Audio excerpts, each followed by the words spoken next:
pues diligenciar todo lo que es el mapa nadista, ¿vale? Bueno, entonces hoy 8 de marzo, siendo las 9:09 de la mañana, damos inicio a nuestro conversatorio de cátedra nadista, el cual nos indica que en la guía de actividades había una pregunta, la cual nos congrega el día de hoy. ¿Me pueden hacer el favor y me pueden indicar cuál era esa pregunta? Y la tenemos por ahí a la mano.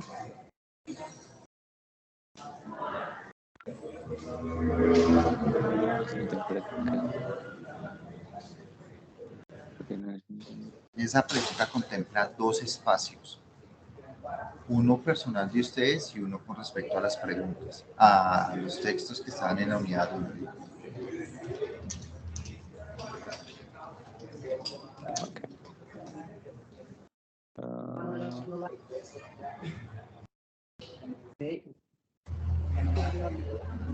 Profe, pues creo que una de las preguntas era ¿cuáles son los principales desafíos de la educación a distancia? Y la otra. La otra era cómo poder, o sea, es que no recuerdo bien, pero era como a nivel personal, cuáles eran esos desafíos para nosotros y cómo podíamos superarlos. Bueno. Es que no recuerdo bien. La pregunta creo que es ¿cuáles son los desafíos que enfrentan como estudiante en la modalidad abierta y a distancia y cuáles son los retos y desafíos que plantean las lecturas? Los tres autores, exactamente. Listo, entonces eso lo vamos a ir en dos partes. Una que es la de ustedes, me van a indicar cuáles han sido esos retos que han tenido que hasta el momento sacar adelante con este tipo de educación, y ya la siguiente parte es directamente con los autores de las tres lecturas que teníamos contemplados allí, ¿vale? Entonces les voy dando la palabrita a cada uno de ustedes. Arrancamos entonces con Alejandra. Alejandra, ¿cuáles han sido tus retos hasta el momento? Bueno, profe, considero que mis mayores retos en este momento han sido como el tema de la organización del tiempo, crear un horario en el que yo me pueda pues dedicar a estudiar y a dedicarle pues tiempo a cada una de las materias que veo. O sea, organización del tiempo, bien, perfecto. Camila, ¿cuáles han sido tus desafíos o retos? Pues hasta el momento yo considero que de pronto la disponibilidad también horaria, por lo que yo a veces me encuentro trabajando y a veces me piden extras, entonces se me complica un poco cómo disponer y organizar esos tiempos para entrar a las clases y a los conversatorios. Listo, perfecto. Camila, o sea, organización y manejo del tiempo. Karen, ¿cuáles han sido tus desafíos? Si quieres habilita el micrófono, lo tienes cerrado, Karen. Tienes cerrado el micrófono. Ya. No.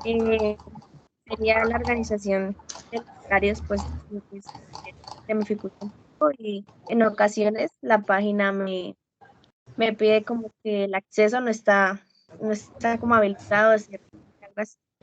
Entonces sería O sea, conectividad. eso. Listo, perfecto. Juan David, tus desafíos. Pues yo diría que el manejo del tiempo y un poco la organización, ya que digamos uno trata como de planear cierto tiempo para determinada materia y puede extenderse o incluso puede salir menos tiempo del que uno esperaba. Perfecto.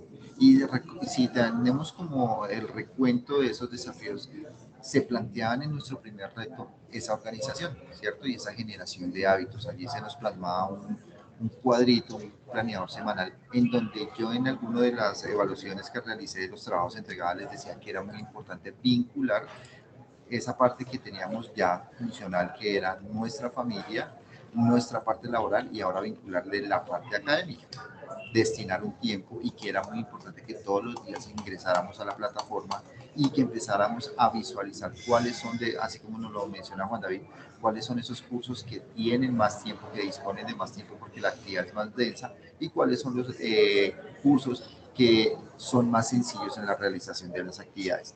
Eso nos va a llevar a una organización y nos va a permitir a nosotros como estudiantes adaptarnos a este sistema de educación. Y lo que vamos a mejorar, o lo que vamos a que no se nos convierta en un problema o en un estrés, la acumulación de todas las actividades en un tiempo determinado. Para lo cual, pues tengo una siguiente pregunta. ¿Cuándo se cierra nuestro reto número 2 de Catedronadista? ¿Qué fecha? El 20, ¿22? el 20 de marzo. 20 de marzo. El 22. El 22 de 22, marzo. ok.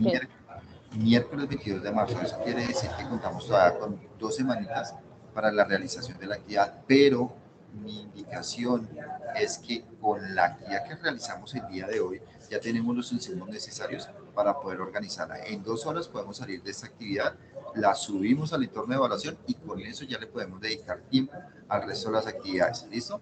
Y no dejemos todo para el final porque si no nos vamos a volver locos. Y así es la dinámica de trabajo. Yo empiezo a organizar, visualizo las guías de actividades, determino qué es prioritario, qué es más denso y así podemos ir sacando. Bien, bueno, entonces ahora ya teniendo claridad de cuáles son esos desafíos y retos propios, vamos a hablar ahora sí de lo que nos decían las lecturas, para lo cual teníamos 3 autores como se les mencionaba y quiero que cada uno de ustedes tome la vocería en cuanto a qué entendieron, a qué infirieron con respecto a esas lecturas. Entonces, no sé quién quiera arrancar con el primer autor, ese que nos decía el reto de la educación sin hábitos a distancia, si no se mal es el título, educarse a distancia. Buenas tardes. ¿Con quién tenemos el gusto? Habla David Hola, Muñoz. David. ¿Cómo estás, David? Bien, gracias a Dios, profesor.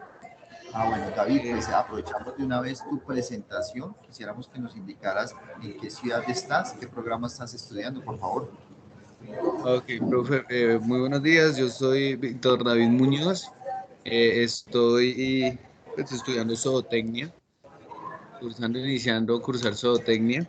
Estaba escuchando de las preguntas que su merced realizado ahorita. Yo creo que personalmente una de las principales dificultades que se me ha presentado como estudiante, creería yo que pues llevaba bastante tiempo fuera de los campos virtuales, entonces volver como a retomar a estudiar y sacar los espacios también para pues las clases y aprender otra vez nuevamente las plataformas y el manejo de la virtualidad.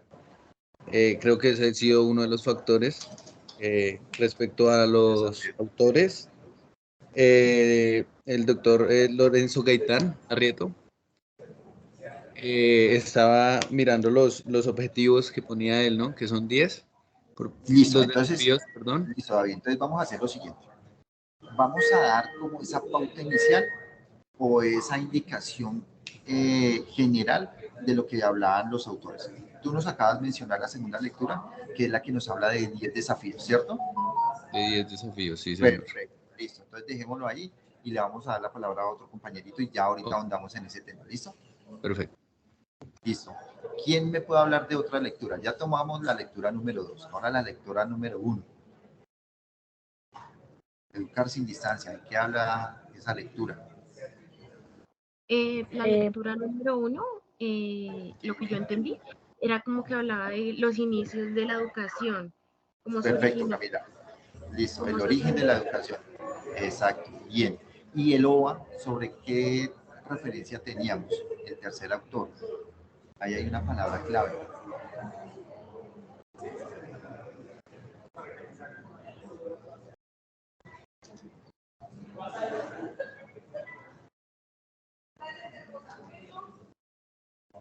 ¿Quién se acuerda? Ese OVA, esa presentación, nos decía que nosotros teníamos que tener algo especial.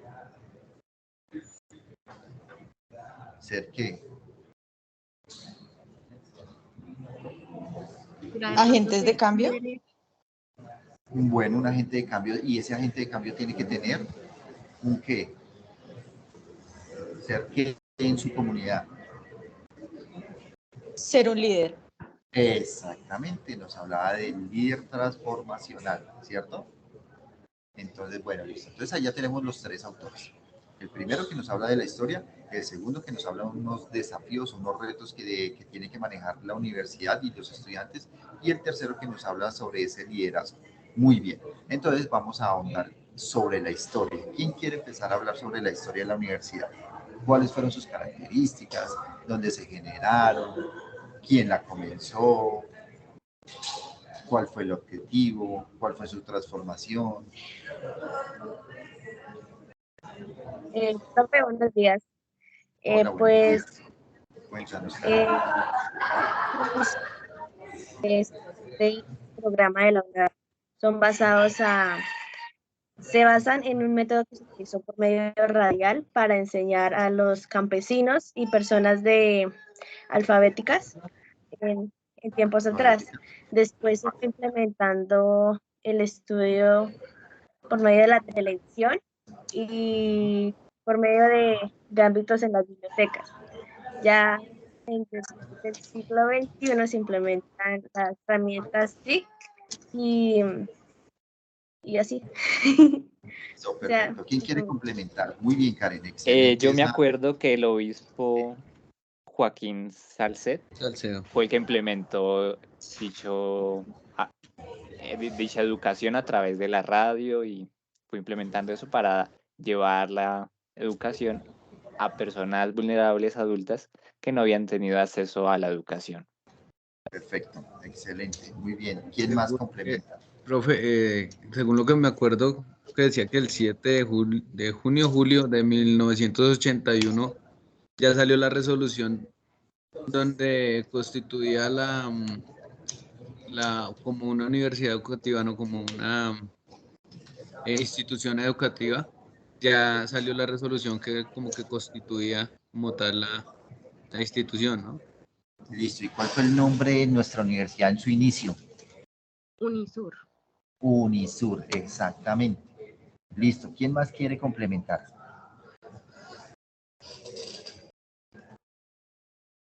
Pues también sería que como en ese año, en 1981, que fue cuando se creó pues la Unisur y luego Sí, que cambió pues su nombre o su nomenclatura a UNAD. a la UNAD. Muy bien, exactamente. Entonces, vamos a redondear las ideas. Arrancamos con con un proceso por un cura por ahí en una región de Boyacá, donde el objetivo era poder llegar a comunidades que tenían un problema en cuanto a la titulación, o sea, eran personas que no habían asistido a una escuela, no habían asistido para poder optar por el título de primaria o de bachillerato, y allí empezó el programa radial. Ellos recibían clases en las tardes, lo que hacían era que aprendían a través de esa radiodifusora en su momento, y posteriormente a eso iban a una escuela a presentar un examen para poder optar por el título, bien sea de primaria o de bachillerato. Seguido a esto, se vio una necesidad, y es que, como sabemos, en nuestro país, pues el acceder a un tipo de educación universitaria implica un costo, ¿cierto? Y ese costo pues era muy alto para una cierta cantidad de personas, y se crea la Unisur. La Unisur se crea en el sector sur de la capital de Bogotá para poderle dar acceso a todas esas personas que querían o que tenían las ganas de profesionalizarse, de optar por un título. En esos momentos la educación era mixta, había un componente presencial y un componente virtual, o sea, sí recibían una clase en un salón, no todos los días, pero sí se les citaba para ese complemento. Hoy en día nuestra universidad ya cambió toda esa dinámica, y aunque tenemos un 20% en alguno de los programas que ustedes se matricularon de presencialidad, netamente un 80% es virtual. Ese 20%, ¿a qué corresponde? Corresponde a las prácticas laborales o en algunos casos a sus laboratorios. ¿Listo? Pero ya nosotros nos distinguimos por ser una universidad netamente virtual.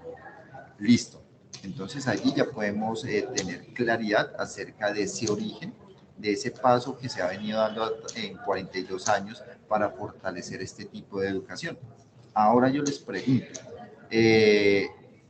con respecto a lo que ustedes mencionaron, a esos desafíos, hay algo que es muy importante. ¿Cómo les ha parecido este tipo de educación? ¿Qué creen ustedes? ¿Sí es complementaria o todavía necesitamos ese componente de presencialidad en un salón de clases para poder adquirir el conocimiento? Entonces les voy dando la palabra uno por uno. Alejandra, ¿tú qué crees? ¿Es necesaria la presencialidad o te sientes cómoda con este tipo de educación? Bueno, Les comento, yo soy economista de la Universidad de Santo Tomás. Yo estudié presencial y esta es o sea, zootecnia es la carrera que estoy viendo virtual, ¿sí? Para mí ha sido algo innovador, algo, como les decía, que tengo que manejar el tema de los horarios y todo, pero me parece que he aprendido mucho más fácil y más rápido porque ha sido tema propio, o sea, el aprendizaje ha sido autónomo y eso es lo que más me ha gustado. Ok, perfecto, Alejandra. Camila, ¿cómo te ha parecido? Pues a mí me ha parecido pues bastante sencillo porque cuando yo estudié auxiliar de enfermería y estudié en tiempo de pandemia, entonces estudié virtual. Entonces ya tengo como esa como experiencia, por decirlo así, con el método de estudiar virtual, entonces pues se me ha parecido más sencillo. Perfecto, muy bien, Camila. Karen, cuéntanos.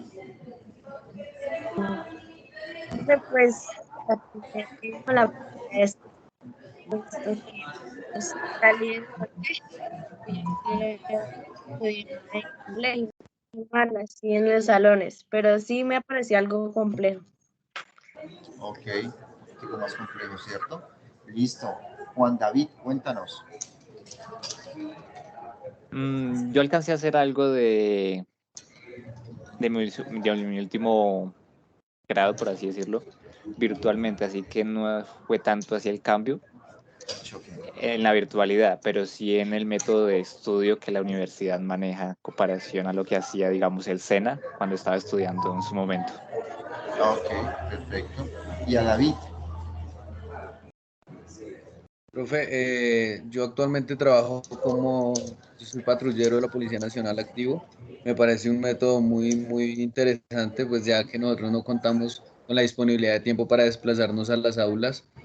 En muchas ocasiones se nos cruzan los horarios y pues teniendo en cuenta los objetivos que tiene la universidad, también observo que hay varios puntos que aún faltan por alcanzar, pero muy buena metodología. Ok, listo. Entonces, por ejemplo, aquí tenemos varios estudiantes que han tenido la posibilidad de manejar ya los dos sistemas, la presencialidad y la virtualidad, ¿cierto? La presencialidad, ¿quién es como el eje fundamental, el profesor o el estudiante? El ¿Qué piensan profesor. ustedes? ¿El profesor? ¿Por qué? Yo creo que es el profesor, porque ¿Por qué? finalmente es el que te da la información, o sea, es el que te dice lo que debes leer, lo que debes hacer, o sea, todo. Y pues no hay un espacio como muy enfocado pues al autoaprendizaje, que es lo que yo he visto en esta modalidad y lo que más me ha gustado. Bien, perfecto. ¿Quién, quién más quiere opinar? ¿Profesor o el Diga, estudiante? yo digo que es un poco de ambos, porque digamos, en presencial casi siempre el profesor manda los textos y lo que toca hacer, pero depende del estudiante si lo realiza, si lo estudia, porque casi siempre como se enfoca en un círculo especial de estudiantes a preguntar, pues el estudiante no queda muy dentro de sí como, sí, estudié tanto o repasé esto o mi compañero me pasó la tarea. Digamos, en la educación virtual ya queda más el enfoque del estudiante que tiene que estudiar y tiene que mirar todo lo que es correspondiente a su área. Perfecto. ¿Alguien más? ¿O tenemos las mismas opiniones? En la presencialidad un poco más el profesor, en la virtualidad se centra más en el estudiante. ¿Sí es así? Bueno, entonces teniendo en cuenta eso, yo les podría hacer la siguiente pregunta. ¿Con qué me siento yo más cómodo? ¿Con que llegue a un salón de clase y el profesor sea el que maneje todas las dinámicas? O sea, él es el del conocimiento, él es el que tiene la última palabra, él es el que nos califica ese conocimiento, o ser un estudiante que a través de unas guías de estudios genera un tipo de investigación propia, autónoma, la cual se la expone a ese tutor y se crea ese lazo de un conocimiento compartido, en donde el docente es un guía, el estudiante es el eje y allí vamos a mirar, por ejemplo, yo que soy el docente, los voy guiando, lo que estoy haciendo el día de hoy, les estoy preguntando para saber si adquirió el conocimiento y así poder llegar a una conclusión. ¿Qué creerían ustedes que es mejor?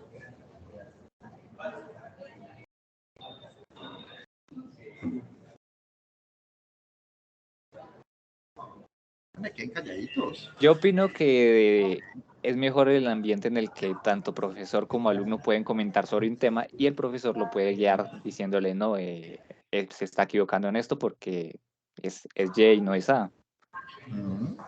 Bien. Un ambiente en el que se puede dar la conversación y pues, la palabra de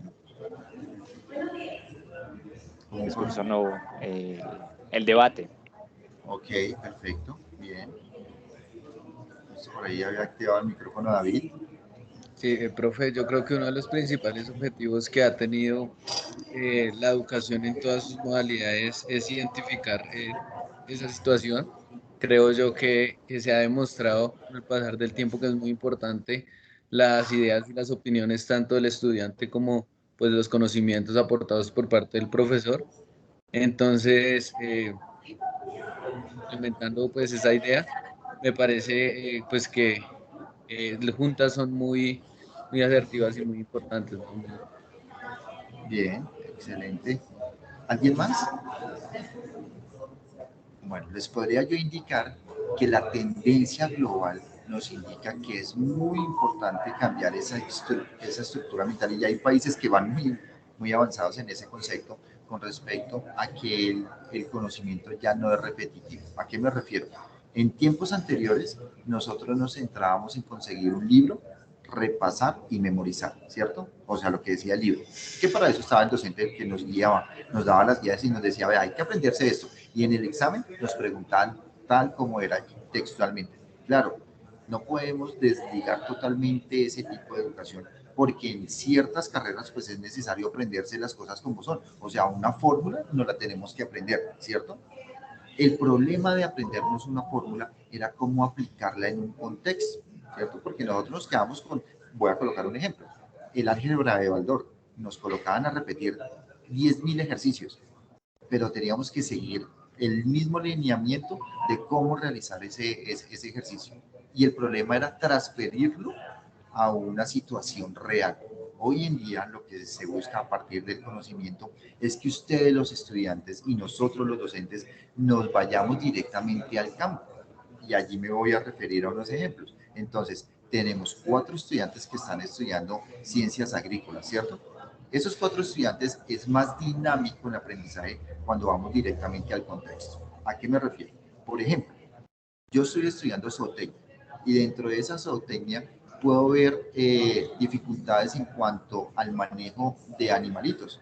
Cómo poder mejorar que el rendimiento de esos animalitos o que la parte saludable de esos animalitos se dé de la mejor manera.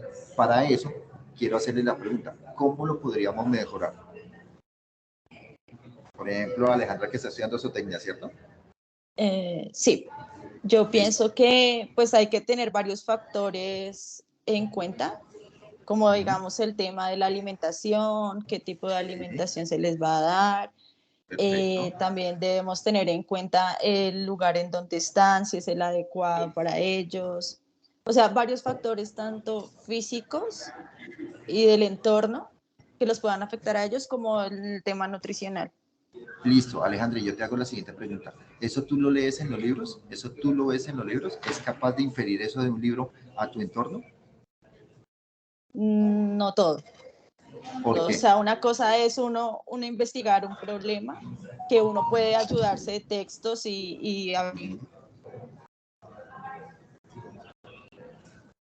Fue el audio de Alejandra, ¿cierto? ¿O solamente me pasó a mí? ¿O se nos fue el audio de Alejandra? ¿Me confirma? Creo que se le cayó la señal. Sí, ¿cierto? ya. Perfecto. Hola, Ah, hola. ok. Listo, listo. Entonces nos estabas diciendo, Alejandra, que puedes ver el conocimiento en los libros, Pero que es diferente cuando tú estás en el lugar. O sea, cuando estás viendo Ujú. cómo los está afectando el entorno, cuáles son los problemas que tienen. Ya de acuerdo a esos problemas que tú identificas, ya puedes realizar una investigación. Y ahí sí ya Perfecto. puedes incluir los libros o los textos o lo que quieras Listo. averiguar. Listo. Artes visuales. Dame, Juan David, una problemática de tu programa. Digamos, sería un poco el que esté corrigiendo el profesor o esté guiando directamente en una actividad, digamos, de dibujo, de arte, los lineamientos directos justo en el momento en el que uno está realizando dicha actividad. Porque, digamos, se puede uno comunicar con él, pero no es lo mismo que estar, digamos, ahí en clase presencial a estar virtual en estos Listo. casos. Pero Juan David, yo quiero que tú me indiques o que nos indiques a todos nosotros sobre qué problema desde tu programa quisieras dar una solución. No solamente en lo académico, sino que tú digas, mira, yo estoy estudiando artes visuales porque a mí me gusta la pintura, ¿cierto? Y yo veo que hay una dificultad en mi comunidad a la cual no le ha llegado ese impacto. ¿Qué podrías tú, trabajar en tu comunidad? Digamos, al igual que muchas comunidades usan el deporte para alejar a los jóvenes de las malas influencias y esto, la idea sería como llevar a través del arte ese mismo impacto Sí, a los estudiantes, mostrarles que el arte y la pintura a través de la historia del dibujo se puede llegar a un lugar mejor, alejándose perfecto. de otras problemáticas. Listo, Juan David, ¿y eso te lo enseñan los libros? No, No, ¿cierto? eso lo Entonces, a inferimos eso, nosotros. exactamente, a eso es lo que yo me refiero, que el tipo de educación de hoy en día nos necesita que lo apliquemos en un contexto. O sea, es necesario que todo lo que nosotros recojamos de conocimiento lo llevemos allá. Por eso se cambian ya las dinámicas de estudio. Y a ustedes se crean, o el objetivo de la educación es generar habilidades. ¿Habilidades para qué? Para impactar en un punto determinado, en una sociedad determinada. Y ahí me voy adelantando a nuestro tercer autor que habla sobre el liderazgo para que lo tengamos en cuenta. ¿Listo? Bueno, entonces teniendo ya claro eso, ese es el objetivo primordial de la UNAD. La UNAD lo que busca es a ustedes cambiar ese sentido de formación, el cual lo teníamos dinamizado en la presencialidad, ya hoy en día no. Ya hoy en día lo que buscamos nosotros es que ustedes puedan adquirir un conocimiento autónomo y lo podamos aplicar. Claro, hay un factor también determinante en todos los programas. ¿Quién me puede decir qué es el empirismo? El empirismo es Lo que como, se aprende por uno mismo. Sí, muy bien. ¿Y tú, David, cómo lo relacionarías con tu programa? ¿Hay factores de empirismo avanzados en tu programa o no, no los ves? sí, profe, pues ¿Por qué? sí, ¿Cómo cuáles? porque pues se aprende uno sacando como su idea propia, digámoslo así, y a la misma vez uno complementa con observación, y logra aprender a hacer esa actividad, ¿no? Como decía la compañera, es como una actividad que uno aprende prácticamente que solo observando y guiándose por la actividad cuando se está desarrollando, digámoslo así. Listo, perfecto. Camila, desde tu programa, ¿cómo podemos visualizar ese empirismo? Pues yo también opino que así como dice David, es algo como que es uno el que lo está desarrollando y pues a través de que uno va desarrollando la actividad, uno va sacando sus propias conclusiones y así pues logra un objetivo pues mejor. Listo. Y viene la siguiente pregunta para Karen. Karen, tú estás también en ECADMA, ¿cierto? ¿Y tu programa cuál es? ¿Me lo repites? Discúlpame. Agronomía. Listo. En la parte agropecuaria, ¿quiénes manejan fuertemente el empirismo? El empirismo, pues en mi caso pues, me hago referencia a que todo lo que voy aprendiendo lo voy poniendo en práctica. Sí, Pues, tú, en, pero en el- hay unos agentes externos que son muy empíricos en el manejo de las ciencias agropecuarias. ¿Quiénes serían?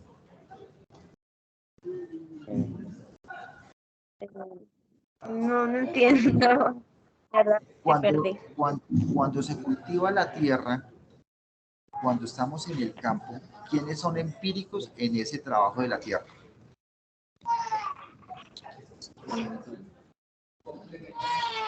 Pues dependiendo, pues si estamos trabajando en el entorno de, digamos, ya de explicándole a, a familiares o a productores externos que van, Puede ser, o sea, que pueden tienen ser, información, pueden ser los abuelos, sí, los o sea, abuelos, los padres, los papás, puesto ¿cierto? O sea, puesto que sí, qué. Cuéntanos, Karen. que pues ellos han, en mi caso, pues han trabajado ya como tal ese tema, ¿sí? Pero con los Sí, conocimientos que adquiero de mi parte, pues se puede generar mayor producción y aprender sobre ello. eso es lo que nosotros necesitamos. Nosotros hoy en día necesitamos ver esas fuentes empíricas que durante mucho tiempo han estado ligados a una profesión, pero que nunca han podido asistir de manera presencial a un nivel de formación, ¿cierto? Y que tienen el conocimiento. Y nosotros con el conocimiento que estamos adquiriendo, ahora sí lo podemos relacionar y no lo podemos desconocer, porque es que una de las grandes debilidades del profesional hoy en día es creérselas saber todas, ¿cierto? O sea, no, yo ya como fui a una universidad, yo como ya leí libros, entonces conozco todas las tendencias y mentiras. Ellos llevan 40, 50 y hasta más tiempo trabajando la tierra. Entonces nosotros no podemos desconocer eso. En el campo de, por ejemplo, de la zootecnia pasa exactamente lo mismo. Está el abuelo que durante toda su vida ha estado a cargo de animales, de sus pesebres o de, bueno, del espacio en donde ellos manejan y nosotros no lo podemos desconocer. Entonces, si ven que hay una estrecha relación entre todos los agentes, está la parte académica, está la parte empírica y estoy yo como formador. Y que para lo cual lo que se necesita ahí es coger todos esos conocimientos y direccionarlos de la mejor manera. ¿Bien? Listo. Entonces, allí ya podemos dar, como cerrado ese primer capítulo de la primera lectura, la historia, la evolución de la universidad y cuál es el objetivo de hoy en día con respecto a este tipo de educación. Ahora nos vamos a ir a centrar en el segundo autor que nos hablaba sobre unos desafíos y unos retos de la educación del siglo XXI. ¿Quién quiere participar con respecto a esa lectura? ¿Qué nos pueden decir? Habían 3 categorías. Bueno, hola, profe, pues habían 3 categorías en la lectura que se manejaban Qué pena con se ustedes, sí. manejaban a nivel macro, tranquilo, a nivel macro, meso y micro. Listo, a Esos nivel eran los macro, 3 grados. ok, a nivel macro nos definen cuántos desafíos. 3 3. también. Listo. ¿Quién me los puede mencionar esos 3 desafíos? Y que tienen una connotación, una particularidad, que son, ahí nos dice una palabrita, esos 3 desafíos tienen una particularidad. Son externos, internos, propios, Son externos. externos. Muy bien. ¿Cuáles son? ¿Cuáles son esos 3 desafíos? Bueno, el primero es la resistencia y la falta de credibilidad en el modelo de educación a distancia. Sí, El segundo es la accesibilidad, la inclusión y la equidad. Y el muy tercero es la bien. financiación y los marcos regulatorios. O sea, ahí estamos hablando de esos factores que externamente pueden ser un factor determinante para la continuidad en este proceso académico. Muy bien, esos son los macro. Los mesos, ¿cuántos son? Son tres también. Listo, ¿cuáles son? Disculpen. ¿Qué planificación institucional? Sí, Sí. Ajustar modelo institucional y trabajar en la metodología. ok, Afianzar las bases teóricas educativas a distancia, principios pedagógicos, propósitos, métodos, objetivos. listo, muy bien. Eso los podríamos encajonar en externos, internos, propios.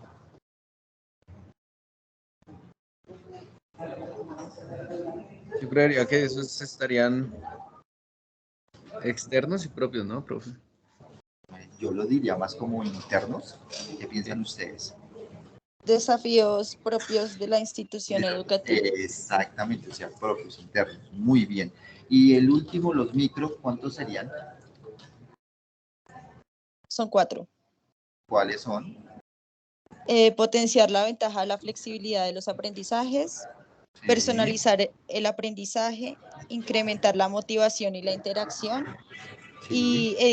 e identificar las prácticas innovadoras. Perfecto. ¿Y esos hacen referencia a quién? ¿A los estudiantes o a los docentes? A los docentes. Perfecto. ¿Listo? Entonces hay unos externos, hay unos propios de la institución y hay unos que nos hacen partícipes a nosotros los docentes para poder impartir una cátedra en este tipo de educación.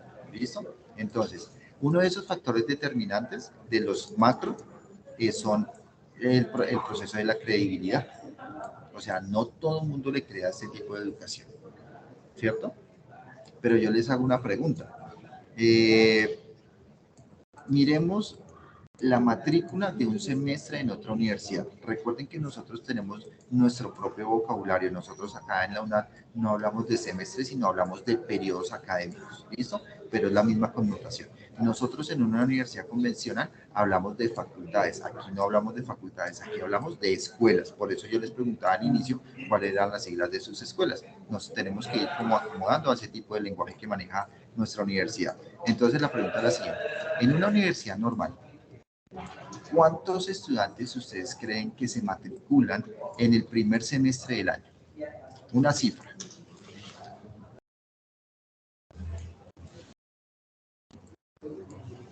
¿3.000? 3.000, listo. Listo, 3.000 estudiantes. Y eso es una muy buena matrícula para una universidad normal, ¿cierto? Una excelente matrícula. ¿Ustedes saben cuántos estudiantes se matricularon en este primer periodo académico en la UNAD? 16.000. Como 45. 19.000 estudiantes, eso a nivel nacional y también contando a nivel internacional. O sea, si ven cómo es la fortaleza que tiene la UNAD en cuanto a su matrícula, estamos llevando unas cifras muy altas por encima del resto de las universidades. Y nos atrevemos a decir que no creemos en este tipo de educación. O sea, hay 19.000 personas que están creyendo.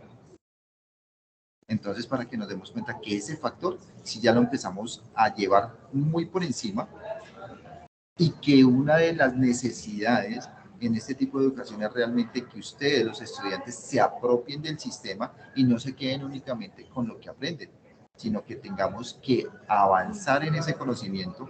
Yo leo la guía, leo mis autores, pero a veces necesito ahondar más, me quedan dudas o inquietudes, ¿cierto? Y allí viene la siguiente cuestión.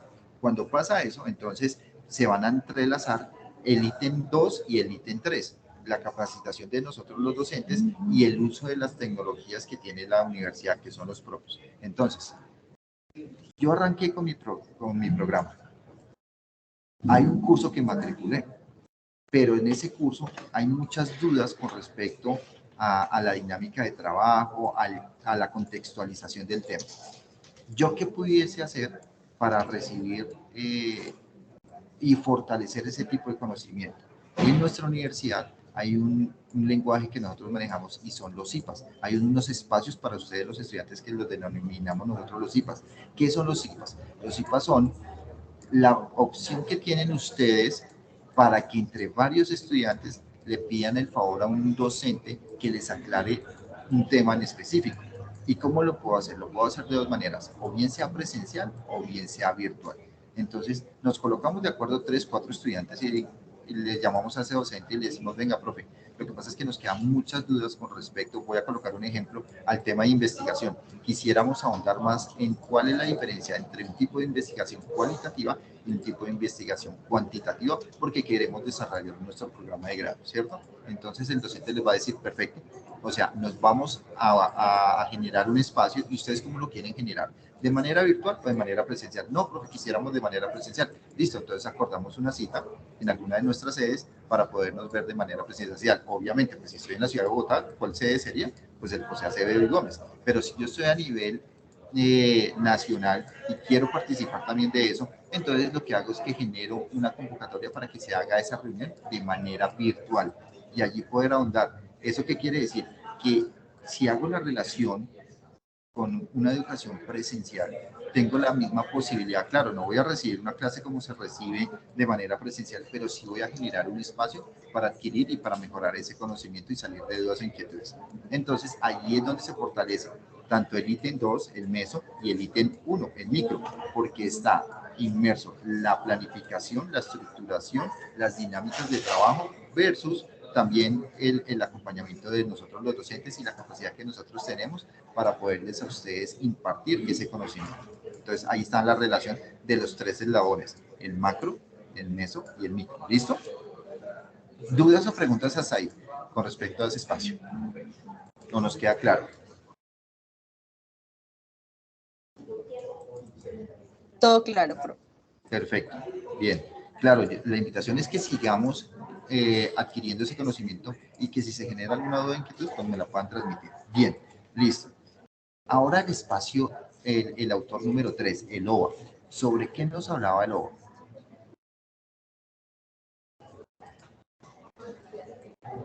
Y lo mencionamos ahorita hace un momento. Hablaba sobre un liderazgo, ¿cierto? ¿Y qué podemos decir de ese liderazgo? ¿Cuáles son sus características?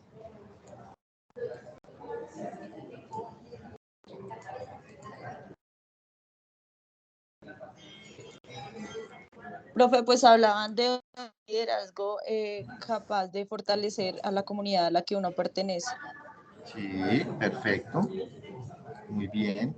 Y dentro de ese liderazgo, dentro de ese ser de ustedes, porque una de las banderas de la universidad es que todos nuestros estudiantes salgan líderes en un proceso, y era lo que estábamos mencionando anteriormente. O sea, yo tengo que apropiarme de una circunstancia que estoy viendo en mi comunidad, generar un proyecto que sea sostenible, poderlo manejar en el tiempo y poderle dar una solución, porque esa es la proyección del estudiante unadista. Y ya habíamos tocado algunos ejemplos, pero yo quiero que sean más específicos en esos proyectos que podrían ustedes desarrollar. Entonces les voy a preguntar a cada uno, ¿cuál proyecto creerían ustedes que es viable para desarrollar en su comunidad? Que ustedes han visto latente, una problemática latente en su comunidad. Entonces arrancamos con Alejandra. Alejandra, ¿qué podrías hacer desde tu profesión? Ok, desde mi profesión podría como fortalecer el conocimiento que puede llegar a tener las personas que habitan en la comunidad, pues en mi región. Lo que tú Sí, decías de fortalecer estos temas empíricos que ellos muchas veces saben, pero que falta, digamos, tecnología o técnicas especiales que contribuyan pues al mejoramiento del sistema pecuario. sí. ¿Y cómo las desarrollarías esa dinámica de trabajo? ¿Cómo lo Pues harías? podría crearse o podría ser, no sé, crear una cooperativa, Bien, podría ser. listo, Una perfecto, cooperativa en Alejandra. la que se incluyan a todas las personas que quieran participar de ella. Listo, bien, listo. Karen, ¿qué podrías hacer? Eh, a ver, problemáticas como tal sería aprender a controlar plagas y, Sí, y también adaptar los cultivos para el cambio de clima que tenemos por acá. Pues calidad muy caliente, entonces sería crear sistema en los cultivos para que la producción no esté afectada. listo. ¿Y qué harías entonces para capacitar a la persona de tus comunidades? ¿Cómo lo harías? Eh, pues en este momento, pues estudiando, pues ya he tenido algunos conocimientos y pues tales como los vecinos o mi familia me preguntan acerca de cómo puedo, o sea, cómo puedo generar pues este tipo de avances, si me voy a entender. O sea, Sí, no tocar o lo sea, tradicional, sino tú congregarías a tu comunidad. sí, con base a los conocimientos que voy adquiriendo. Listo, perfecto. Camila, una problemática y cómo la manejarías. Pues desde mi profesión, yo creería que una problemática sería lo del tema del reciclaje. Ok, Y pues la manejaría, no sé, tal vez haciendo campañas, tratando de fortalecer ese tema, porque hay veces que lo tenemos como muy a la deriva y no, y pues haciendo las campañas como que pondríamos a la gente como a concientizarse. bien, bien, excelente Camila, campañas. Listo, Juan David, tú nos habías mencionado hace un momento uno, ¿quieres seguir con ese enfoque? Sí, Listo, perfecto. Entonces, le recuerdo, pues Juan David nos decía que así como desde la parte deportiva se vinculan a las comunidades, en este caso vincularía a su comunidad con talleres para disminuir el riesgo de que los jóvenes de su comunidad caigan en la drogadicción. ¿Es así, Juan David? sí, correcto. Perfecto. Aparte de ello, incluiría yo también a, digamos, a las personas adultas, o sea, las mayores, Sí, ya para como que eh, agreguen, bueno, no agreguen, para que aparte de estar haciendo ejercicio y esto, tengan algo más en que distribuir su tiempo. perfecto. O sea, ya estamos vinculando a dos generaciones, uno de los jóvenes y otro el adulto mayor, ¿cierto? Listo, perfecto. David, cuéntanos. ¿Y tú sí que ves problemáticas? Sí, profe, yo creo que una de las metodologías que yo utilizaría, pues apoyándome de las entidades gubernamentales, creo yo que sería capacitar al personal creando un grupo de trabajo con diferentes conocimientos como agronomía, bueno, como los que estamos estudiando cada uno de nosotros, crear un grupo de trabajo y para así darle a conocer a nuevas generaciones, tanto en colegios, tanto el personal campesino, personas campesinas, y diferentes personas en la comunidad para que aprendan en el tema de la producción, de control de plagas y diferentes temas que puedan manejar, como usted lo decía hace un momento, empíricamente, según lo que nosotros tengamos en conocimientos. Perfecto. Si se dan cuenta que el día de hoy salieron unos proyectos y que esos proyectos yo los puedo ir planificando y estructurando y que me van a servir a mí en el futuro para qué? ¿Qué creerían que me puede hacer esa relación de ese proyecto que hoy planteé en el futuro? ¿Qué se les pide a ustedes al final de un programa académico?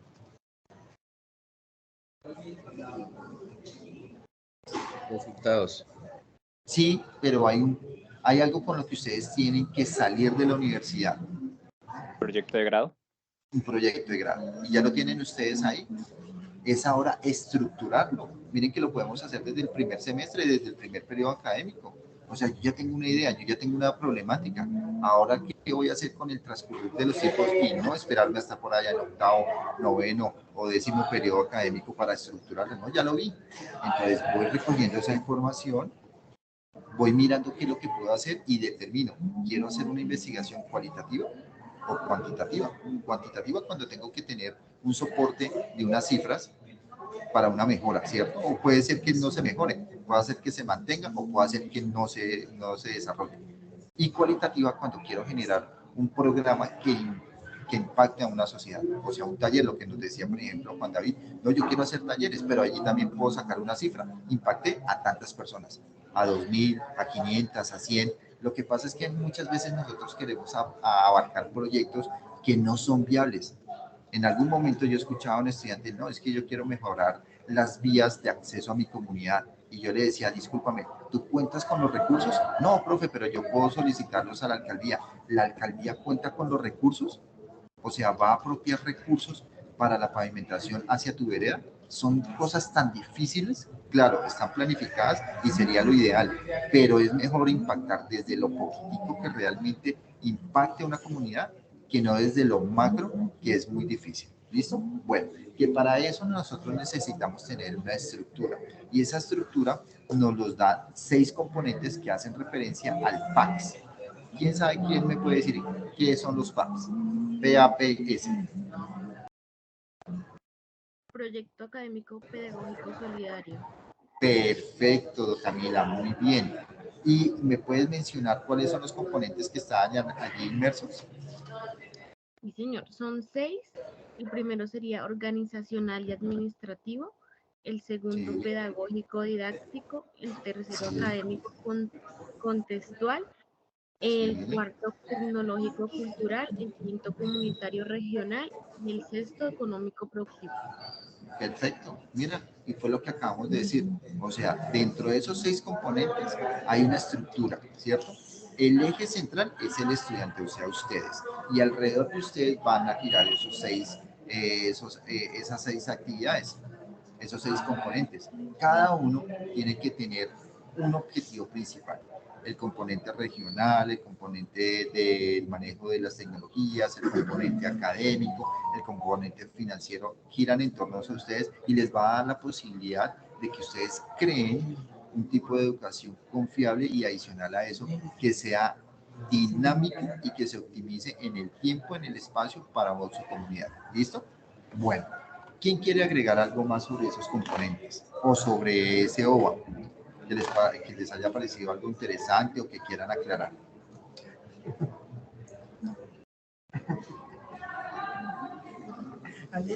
No, hasta ahí vamos bien. ¿Sí, todo claro? Bien. Bueno, entonces, ¿cuál es la actividad ya para culminar este conversatorio? La actividad es que ya tenemos los recursos necesarios para generar, como nos lo mencionaba ya el mapa unadista, un mapa conceptual, un mapa mental, un cuadro sinóptico con toda esta información. Ya la van a condensar a ustedes allá como quieran. Y entonces viene la siguiente pregunta que me la hacía que hace una estudiante. Me decía, profe, pero es que es tanta la información allá. Yo la quiero condensar, obviamente, pero es que en una diapositiva se me hace muy pequeño el espacio. Manejen las diapositivas que ustedes quieran. Pueden manejar una diapositiva con lo referente al primer autor. Pueden manejar otra diapositiva relacionada a la segunda lectura y otra diapositiva relacionada a la tercera lectura. Lo importante allí es que les quede claro a ustedes qué hablaron los 3 autores, cuál fue su objetivo, cuál fue su dinámica y cuál es el resultado. ¿Listo? Y ya el resto de actividades que están contempladas allí en la guía para completar ese mapa unadista, pues ustedes ya la van desarrollando poco a poco. Una que es, por ejemplo, la respuesta a las 3 preguntas, y allí también quiero hacer un énfasis. Cuando yo doy la respuesta a una pregunta, tengo que argumentarla muy bien, ¿listo? Es importante que tenga una muy buena argumentación. Y de allí también viene otra cosita. La guía nos da 5 preguntas, ¿cierto? En la guía tenemos 5 preguntas porque hay 5 estudiantes por grupo. Cada uno de ustedes va a escoger una preguntita y la va a resolver y va a participar activamente en el foro. Entonces allí yo menciono, bueno, hacen su presentación en el foro y apreciados compañeros, escogí la pregunta tal, la 1, la 2, la 3, la 4, quien nos habla acerca de tal y empiezan a ustedes a argumentar su pregunta. Listo, ya di la respuesta a esa pregunta. Seguido a eso, tengo que esperar la participación de algunos de mis compañeros. Ellos van a dar una respuesta a otra pregunta. Ojo, tienen que tener en cuenta que cuando yo participe en el foro, la pregunta que yo haya escogido ya no le hayan dado respuesta a algún compañero. Si ya la respondió algún compañero, escojo otra pregunta. ¿Listo? Mi compañero participó. Él dio la respuesta a su pregunta. Ahora, ¿qué tengo que hacer yo? Dar mi punto de vista. ¿Estoy de acuerdo? ¿Sí o no? ¿Y por qué? Argumento mi respuesta. Bien sea que sí esté de acuerdo o bien sea que no esté de acuerdo o que le falte algo por complementar a ese compañero. Y allí vienen las 2 evaluaciones. Yo, Oscar Moreno, voy a calificar su participación en el foro, dando la respuesta a su pregunta y dando la respuesta a la intervención de sus compañeros. Y adicional a eso voy a calificar el trabajo que van a entregar por el entorno de evaluación con las características que nos menciona la guía. No sé si tengan alguna duda con respecto al desarrollo de la actividad. ¿O quedó claro?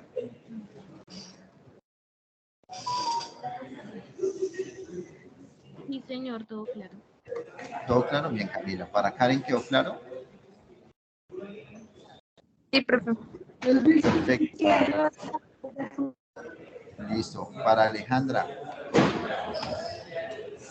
Sí, profe, todo claro. Perfecto. Para Juan David. Todo claro. Y para David. Sí, profe, todo claro. Perfecto. Listo. Entonces ahora el siguiente paso es ya culminar usted su actividad y presentarla. No hay ningún problema. Yo ya descargo también la participación de ustedes y yo lo que hago ya es subir que ustedes ya estuvieron conmigo en este conversatorio para que no tengan ningún problema. Actividades que vienen ahorita. ¿Quién participó este sábado que pasó en el primer Learning de Cátedra Unadista? ¿Quién pudo participar de manera virtual? ¿No? Bueno, el día de hoy está la primera réplica de ese Learning de Cátedra Unadista. Yo hace como una hora les envié a sus correos institucionales y personales la invitación, el recordatorio para que se puedan conectar de hoy de 6 a 8 de la noche por ese enlace de Zoom que está allí. Hay una participación limitada, son 300 estudiantes. El que quiera participar el día de hoy en esa actividad, es importante que se conecte 15 minuticos antes de las 6 para que puedan estar dentro de esos 300 estudiantes. No pude participar hoy. Nos queda una última participación, pero esa ya es presencial. ¿Cuándo? Este día sábado, de 8 a 10 de la mañana, en la sede José Acevedo y Gómez. Cupos limitados también, 150 personas pueden estar a la sede de José Acevedo y Gómez. Entonces, tomo cualquiera de las dos decisiones. O manejo desde la parte virtual o lo manejo desde la parte presencial. ¿Es obligatorio? No es obligatorio. Pero recuerden que el poder participar y poder adquirir el conocimiento en esta actividad les va a regalar a ustedes o les va a dar la posibilidad de adquirir unos punticos que al final del periodo académico me van a servir, bien sea para incrementar esa nota, que recuerden que para poder pasar el curso necesitamos como mínimo 300 puntos, o para tener el puntaje perfecto, 500 puntos, pero por algún X o Y motivo no me fue bien en alguna actividad y no alcancé los 500 puntos, pues con esos puntos que le dan el Learning de Cátedra Unadista, puede hacer que consiga esos 300 puntos, esos 500 puntos. ¿Listo? Entonces queda esa actividad para el día de hoy y para el día del sábado. Y muy importante, nuestra tercera actividad de Cátedra Unadista es una actividad colaborativa, o sea, me voy a tener que reunir con mis compañeros de grupo de Cátedra Unadista, con los 4, conmigo 5, o hay algunos grupos que yo tengo de 3 compañeros, con ustedes 4. Por eso, cuando ustedes participaron en el foro del reto número 1, yo les escribía, importante que dejes tus datos de contacto. ¿Para qué? Para que ustedes los anotaran y así crearan su grupo de trabajo. Entonces, esta es la hora que ya es importante que ustedes conformen ese grupo, y con eso, cuando yo los invite a la próxima web conference para explicar la actividad 3, ustedes ya tengan claro quiénes son sus compañeros y arranquen a trabajar desde el primer día. ¿Listo? Bueno, pues agradecerles, voy a finalizar la grabación, agradecerles a todos ustedes su participación.